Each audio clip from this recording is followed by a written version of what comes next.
Assalamualaikum warahmatullahi wabarakatuh. Kembali lagi dengan channel Belajar Go. Go, go, go. Gimana kabar teman-teman semuanya? Alhamdulillah, semoga semuanya sehat ya. Semoga semuanya diberi kelancaran, kemudahan, dan kesuksesan dalam mempersiapkan SKD CPNS 2023. Oke, seperti biasa pada video kali ini kita akan membahas tentang tes wawasan kebangsaan ya. Nah, untuk mendukung channel ini supaya bisa berkembang dan terus memberikan support kepada teman-teman, jangan lupa ya untuk subscribe dan aktifkan lonceng notifikasi pada channel Belajarku. Dan jika teman-teman ada request soal, boleh banget ditulis di kolom komentar ya. Nah, sebelum masuk ke pembahasan soalnya, nah ini ada program eksklusif bimbel ya dari jadi ASN. Jadi jika teman-teman bingung mau belajar atau mempersiapkan SKD CPNS di mana sih? Nah, langsung aja bisa cek di webnya jadi ASN atau dari aplikasi Android teman-teman atau iOS teman-teman ya. Tinggal cari aja. Nah, di situ ada banyak paket yang teman-teman bisa pilih ya. Kemudian pilih paketnya dan jangan lupa ya masukkan kode diskon bimbel CPNS dan kode affiliate RES 359199 supaya teman-teman dapat diskon ya. Kan lumayan ya kalau misalkan teman-teman dapat diskon, harganya kan berarti lebih murah. So, tunggu apa lagi? Buruan cek di Jadi ASN ya dan beli paketnya sesuai dengan kebutuhan teman-teman. Oke, langsung nomor satu. Bentuk dari nasionalisme, salah satunya adalah nasionalisme kewarganegaraan yang subjeknya adalah A. Aparatur negara, B. Lembaga negara, C. Rakyat sipil, D. Pemerintahan, E. TNI Polri. Nah, kira-kira jawabannya apa? Teman-teman boleh menebak dulu dan boleh ditulis di kolom komentar. Oke, sudah ditebak? Mari kita bahas. Nasionalisme kewarganegaraan adalah sejenis nasionalisme di mana negara memperoleh kebenaran politik dari keikutsertaan aktif rakyatnya. Kehendak rakyat, perwakilan rakyat. Maka, subjek pada nasionalisme kewarganegaraan yaitu rakyat sipil. Sehingga di nomor satu jawabannya adalah yang C ya, udah jelas ya. Subjeknya adalah rakyat sipil. Sehingga jawaban A bukan ya. Jawaban B juga bukan. Jawaban D juga bukan. E juga bukan. Sehingga jawaban yang paling tepat adalah yang C. Nah, gimana menurut pendapat teman-teman? Boleh ditulis di kolom komentar. Lanjut soal nomor 2. Berikut contoh perilaku nasionalisme yang hadir dalam kehidupan bernegara tercermin pada kecuali ya. Di sini ada kata kecuali. A. Taat terhadap hukum. B. Menaati peraturan yang sudah ditetapkan. C. Menghormati putusan peradilan. D. Menggunakan produk luar negeri. E. Mendorong ekspor pangan. Nah, kira-kira jawabannya apa? Teman-teman boleh nebak dulu. Oke, sudah ditebak. Nah, dari sini sebenarnya kita bisa menjawab langsung ya. Nah, di sini kan kata kuncinya kan kecuali ya. Berarti jawabannya adalah perilaku yang tidak mencerminkan nasionalisme. Jadi jawabannya adalah yang D ya. Yang D, karena kecuali ya. Nah, sebagai informasi, menggunakan produk luar negeri adalah salah satu sikap yang tidak menunjukkan nasionalisme. Sikap nasionalisme yang baik adalah dengan mendukung atau menggunakan produk dalam negeri. Nah, gimana menurut pendapat teman-teman? Boleh ditulis di kolom komentar. Lanjut soal nomor 3. Kesadaran akan nasionalisme terkadang membelenggu dan menghambat rakyat dan pemerintahan sendiri. Hal ini bisa terjadi ketika A. Kedudukan nasionalisme semata-mata tidak hanya ideologi. B. Sifat universalitas tetap dipegang teguh. C. Nasionalisme dipahami secara mendalam sebagai sebuah ideologi. D. Jiwa nasionalisme didasarkan pada ideologi bangsa. E. Nasionalisme dianut hanya pada saat tertentu. Nah, kira-kira jawabannya apa? Teman-teman boleh nebak dulu.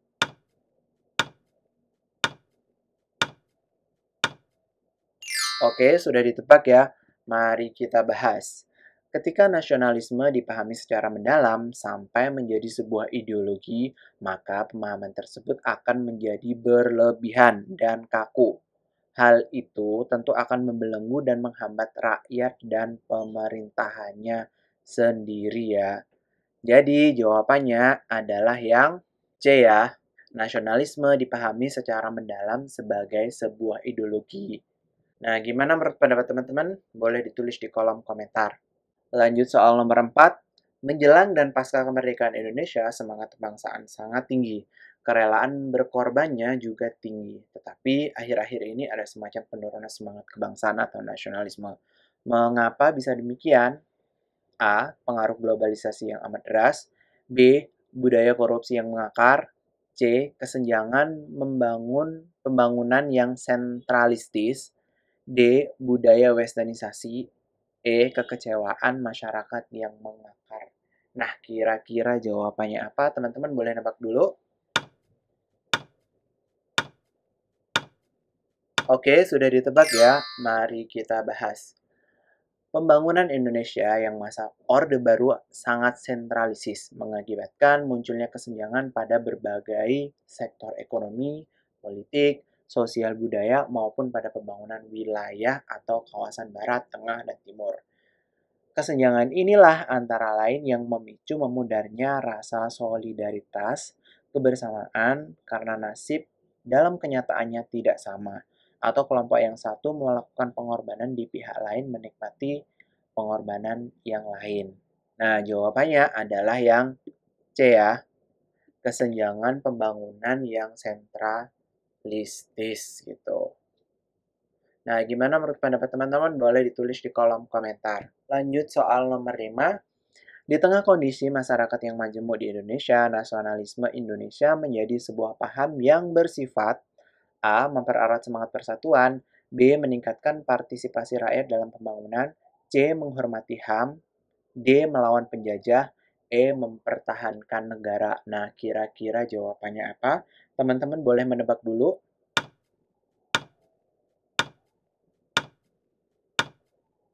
Oke, sudah ditebak ya. Mari kita bahas. Di awal masa perjuangan kemerdekaan Indonesia, nasionalisme tumbuh pada masyarakat Indonesia atas dasar rasa senasib dan seperjuangan dalam melawan penjajah. Sehingga nasionalisme Indonesia menjadi sebuah paham yang bersifat melawan penjajah ya. Jadi jawaban di soal ini adalah yang D. Nah, gimana menurut pendapat teman-teman? Boleh ditulis di kolom komentar. Lanjut ke soal nomor 6. Seorang ASN memiliki kewajiban untuk bersumpah setia terhadap NKRI dan Pancasila. Dasar sumpah tersebut adalah A. Pancasila merupakan landasan hukum bagi bangsa. B. Pejabat negara harus setia terhadap NKRI. C. Pancasila penting dalam membentuk perilaku ASN. D. Pancasila sebagai wawasan hidup bangsa. E. NKRI dan Pancasila dalam membentuk perilaku ASN. Nah, kira-kira apa jawabannya teman-teman boleh menebak dulu. Oke, sudah ditebak ya. Mari kita bahas. Pancasila sebagai wawasan hidup bangsa adalah cara pandang bangsa Indonesia mengenai diri dan lingkungannya yang mengutamakan kesatuan dan persatuan wilayah dalam penyelenggaraan kehidupan bermasyarakat, berbangsa, dan bernegara. Sehingga inline pada di soal ya, seorang ASN ini memiliki kewajiban untuk bersumpah setia terhadap NKRI dan Pancasila. Sehingga dasar sumpah tersebut adalah Pancasila sebagai wawasan hidup bangsa. Jadi jawaban di soal ini adalah yang D ya. Nah, bagaimana menurut pendapat teman-teman? Boleh ditulis di kolom komentar. Oke, lanjut ke soal nomor 7. Pendidikan sejatinya adalah salah satu komponen terpenting dalam kehidupan masyarakat, karena mampu memberikan pengaruh untuk membangun sikap kejujuran. Berikut ini perilaku yang mencerminkan ketidakjujuran adalah A. Budaya mencontek, B. Budaya membuang sampah tidak pada tempatnya, C. Budaya membuat kantin kejujuran, D. Budaya tidak percaya pada guru dan kepala sekolah, E. Budaya saling percaya antar sesama warga sekolah. Nah, kira-kira jawabannya apa?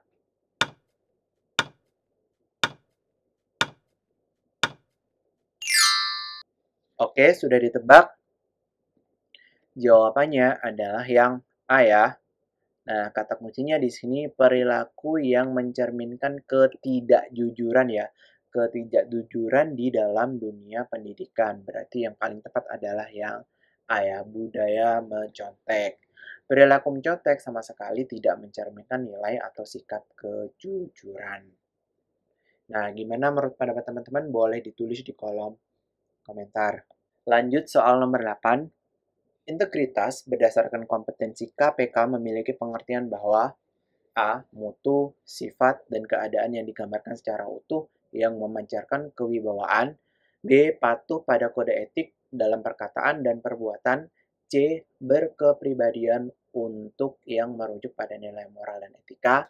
D. Bertindak sesuai perkataan dan tindakan sesuai dengan nilai secara konsisten. E. Kepribadian yang membawa marwah, bangsa, dan negara sebagai identitas nasional. Nah, kira-kira jawabannya apa? Teman-teman boleh menebak dulu.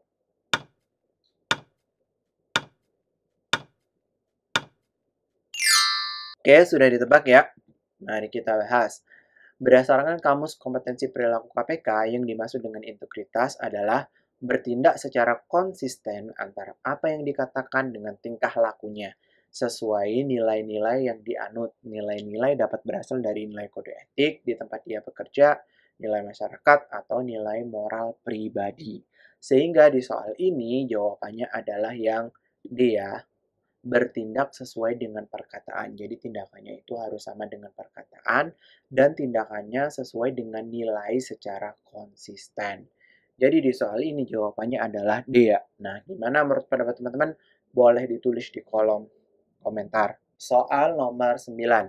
Kolusi merupakan contoh tindakan yang tidak terpuji dan tidak berintegritas karena tergolong sebagai tindakan A. Amoral, B. Bullying, C. Intoleransi, D. Kriminalitas, E. Seksualitas.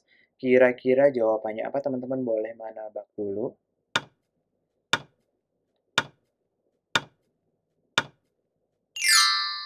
Oke, sudah ditebak ya?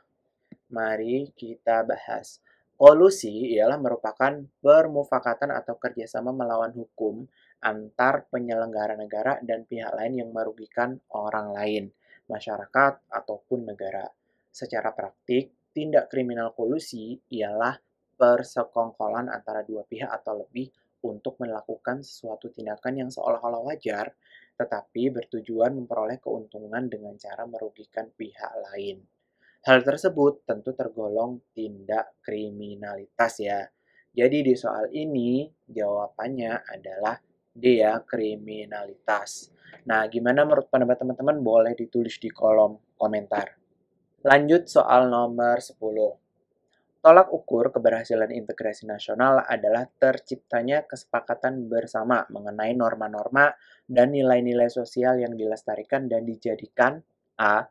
Pandangan hidup, B. Semboyan berbangsa, C. Dasar negara, D. Pedoman hidup, E. Cita-cita bersama. Nah, kira-kira jawabannya apa? Teman-teman boleh debat dulu.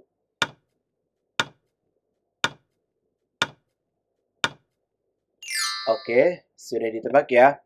Mari kita bahas. Tujuan akhir dari upaya integrasi nasional ialah mentransformasi nilai dan norma sosial menjadi pedoman hidup bangsa ya. Sehingga tolak ukur keberhasilan integrasi nasional adalah terciptanya kesepakatan bersama mengenai norma-norma dan nilai-nilai sosial yang dilestarikan dan dijadikan pedoman hidup. Tuh, jadi jawabannya adalah yang D ya. Nah, gimana menurut pendapat teman-teman? Boleh ditulis di kolom komentar. Soal nomor 11. Upaya untuk memperkuat integrasi nasional, maka seluruh warga negara harus menyadari bahwa negara Indonesia hanya memiliki satu falsafah yang melandasi, membimbing, dan mengarahkan menuju tujuan, yaitu A. Wawasan Nusantara, B. Bhinneka Tunggal Ika, C. Undang-Undang 1945, D. Pancasila, E. Piagam Jakarta. Nah, kira-kira jawabannya apa teman-teman? Boleh menebak dulu.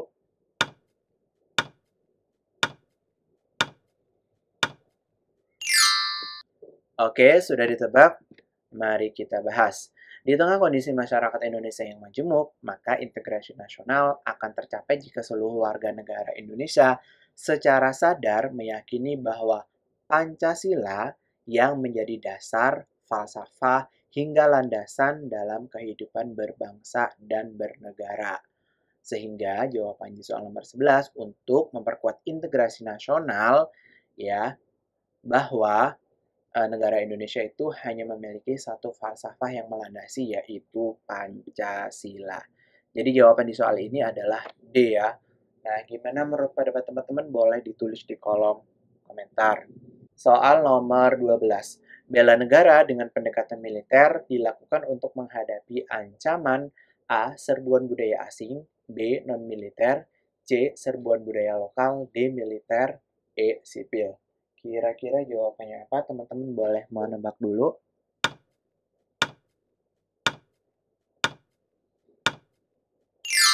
Oke, sudah ditebak. Mari kita bahas. Upaya bela negara yang dilakukan dengan pendekatan militer adalah upaya yang dilakukan dalam menghadapi ancaman militer. Karena kan pendekatannya melalui militer ya. Berarti ancamannya yang harus dihadapi ya dari militer. Sehingga di soal ini jawabannya adalah yang D. Nah, gimana menurut pendapat teman-teman? Boleh ditulis di kolom komentar. Soal nomor 13. Sikap yang perlu dikembangkan dalam upaya membela negara adalah A. Mengutamakan kepentingan umum di atas kepentingan pribadi dan golongan. B. Suka dan duka kita tanggung bersama. C. Berpangku tangan terhadap upaya pencapaian kesejahteraan. E. Mengutamakan kepentingan pribadi. B. Setia dalam perjuangan. Nah, kira-kira jawabannya apa teman-teman? Boleh menebak dulu.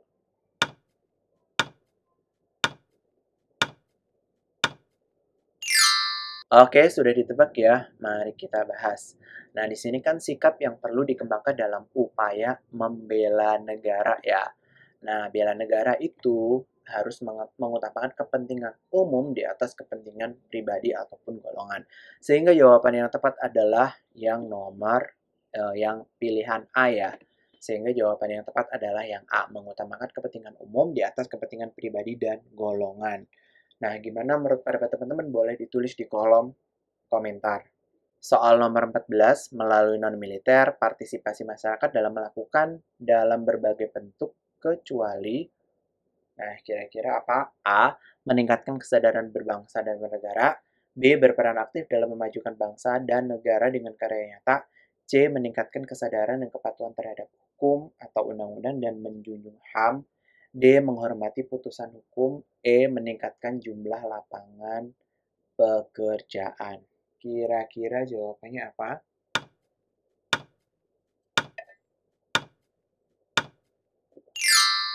Oke, sudah ditebak ya. Di sini kata kuncinya adalah kecuali. Jadi, non-militer partisipasi masyarakat itu dapat dilakukan dalam bentuk apa sih? Kecuali. Nah, kecuali di sini yang tidak berhubungan dengan partisipasi masyarakat, yaitu yang E ya, meningkatkan jumlah lapangan pekerjaan. Jadi jawaban yang tepat adalah yang E. Meningkatkan jumlah lapangan pekerjaan tidak termasuk dalam upaya bela negara. Bagaimana menurut pendapat teman-teman? Boleh ditulis di kolom komentar. Soal nomor 15, fungsi rakyat yang diperlukan dalam keadaan darurat perang adalah A. Perlawanan rakyat, B. Perlindungan masyarakat, C. Keamanan rakyat, D. Ketertiban umum, E. Kesejahteraan rakyat. Kira-kira jawabannya apa? Teman-teman boleh menebak dulu.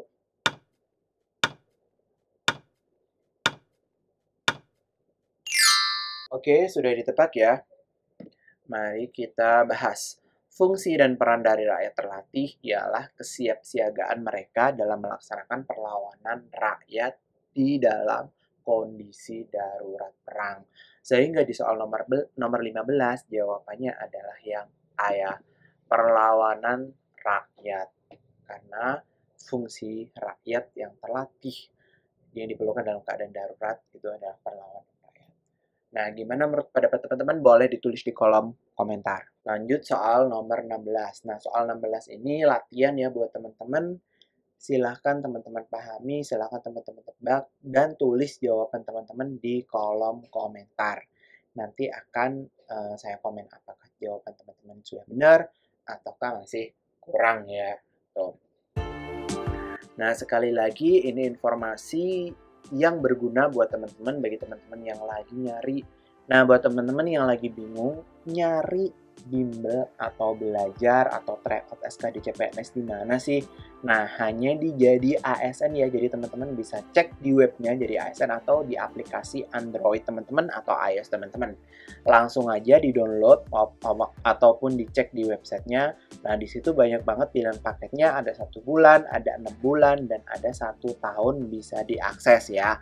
Nah, langsung aja beli paketnya dan masukkan kode promo Bimbel CPNS. Dan diskon affiliate-nya adalah RES359199 supaya teman-teman dapat diskon. Nah, untuk soal-soal nanti akan ada di kolom deskripsi ya. Jadi teman-teman tinggal cek aja di kolom deskripsinya, nanti ada soal-soal, terus kemudian ada rekomendasi buku mana sih yang menarik dan rekomendasi bimbel-bimbel yang menarik buat support persiapan SKD CPNS teman-teman. Oke, sekian untuk video kali ini. Terima kasih banyak buat teman-teman yang sudah menonton video dari awal sampai video akhir. Nah, jika teman-teman ada request pembahasan soal, silahkan tinggalkan komen kalian di kolom komentar ya. Nanti pasti akan saya balas. Oke, mungkin cukup sekian untuk video kali ini. Sampai jumpa di video selanjutnya. Belajarku, go, go, go!